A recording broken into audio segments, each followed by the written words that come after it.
Selamünaleyküm. Herkesin günü hayrola. Hatice ile Dikişe Daire hoş geldiniz. Bugün sizlerle birlikte kolay, çift taraflı runner dikimini göstermeye çalışacağım inşallah. Kumaş olarak istediğiniz kumaşı kullanabilirsiniz. Dak kumaşları tercih edebilirsiniz. Zefir kumaşları tercih edebilirsiniz. Linan kumaşları tercih edebilirsiniz. Polyester içerikli keten kumaşları da tercih edebilirsiniz. Elinizde herhangi bir leke tutmaz kumaş varsa değerlendirebilirsiniz. Hatta koltuklarınızın perdelerinize uygun fon kumaşlardan da tercih edebilirsiniz. Çalışmaya geçmeden önce kanalıma ücretsiz bir şekilde abone olup yandaki zili de aktif hale getirirseniz yüklediğim tüm videolardan haberdar olabilirsiniz. Ayrıca bizi Instagram'dan Hatice ile hesabından da takip edebilirsiniz. Oradan da isteklerinizi ulaştırabilirsiniz. Elimizden geldiği kadar yardımcı olmaya çalışıyoruz. Şimdi çalışmamıza geçelim.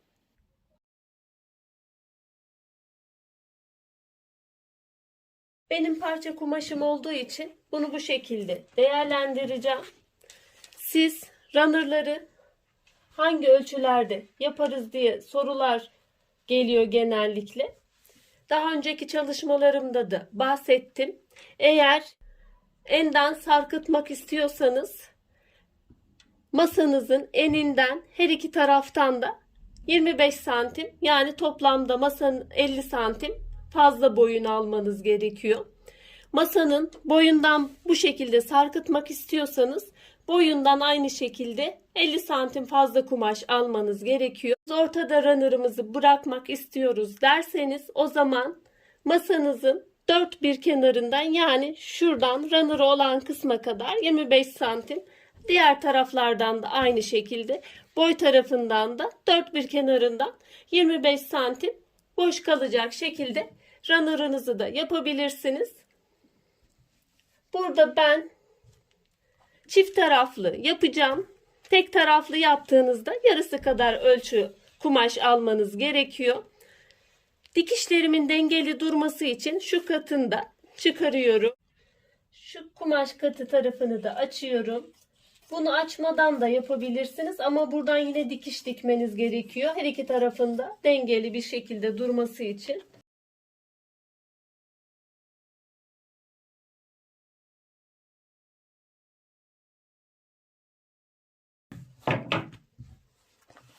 İğneledim ben. Kumaşımı iki kat yaptım. Şimdi bir daha katlıyorum.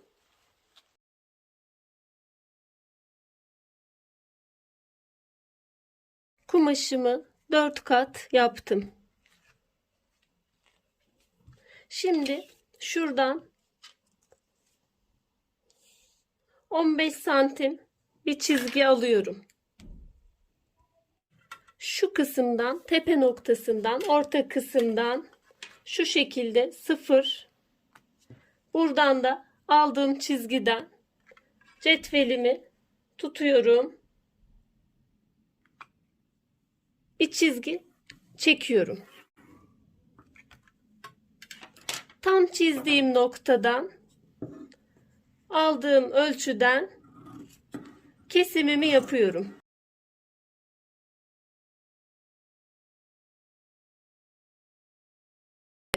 Diğer kısmı da bu ölçüyü kullanarak da yapabilirsiniz. Şu şekilde kestiğimiz kısmı da yerleştirerek ölçümüzü bu şekilde de alabiliriz.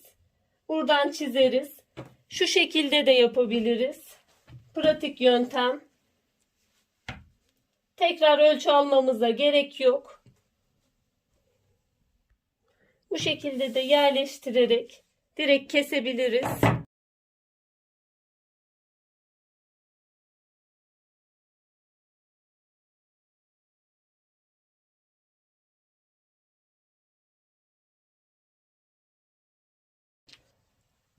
İğnelerimizi çıkarıyorum. Şimdi makine kısmına geçeceğiz. Runner'ımızın şöyle dört bir kenarını dikiyoruz.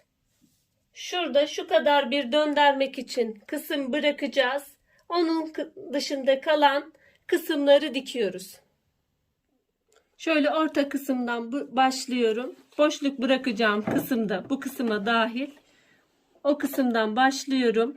Bir makine ayağıyla dikiyorum.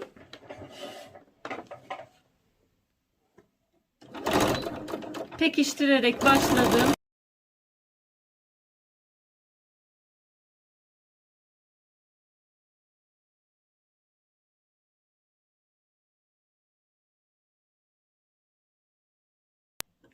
Dönüşlerde iğne takılı kalırsa her zaman dikişlerimiz daha muntazam olacaktır. Bu makinenin o özelliği var.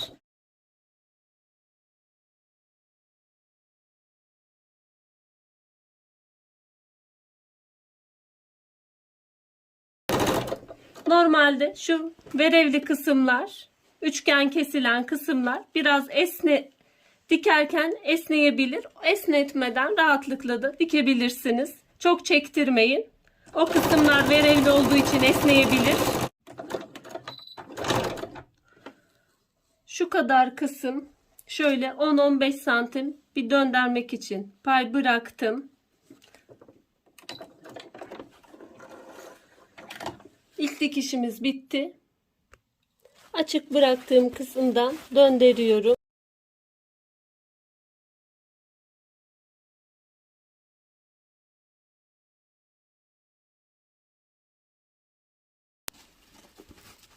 Köşeleri tam çıkarıyoruz. Şu diktiğimiz dikişlerimizin ütüyle bu kısımlarını açıp güzel bir şekilde ütülüyoruz. Sonra bu kalan kısmı dikeceğiz. Bir de sonra baskı dikiş uygulayacağız. Ben şöyle ütüde düzeltmelerimi yaptım. Kenarları ütüledim. Düzelttim. Şimdi açık bıraktığımız kısımla birlikte üzerinden bir spor dikişi, baskı dikişi uygulayacağız. Bu kısmı kapatıyoruz. Ben böyle sıfırdan baskı dikişi uygulayacağım. İsterseniz biraz daha içeriden de uygulayabilirsiniz.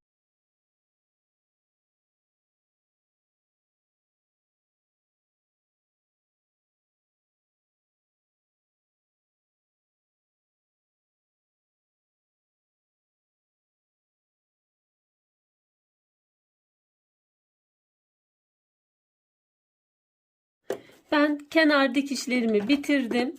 İsterseniz içeriden bir daha dikiş atabilirsiniz. Ben sıfırdan yaptım.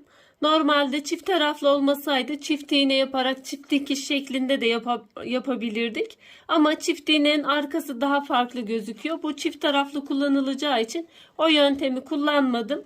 Eğer kumaşınız daha sade ise buraları süsleme dikişiyle de yapabilirsiniz.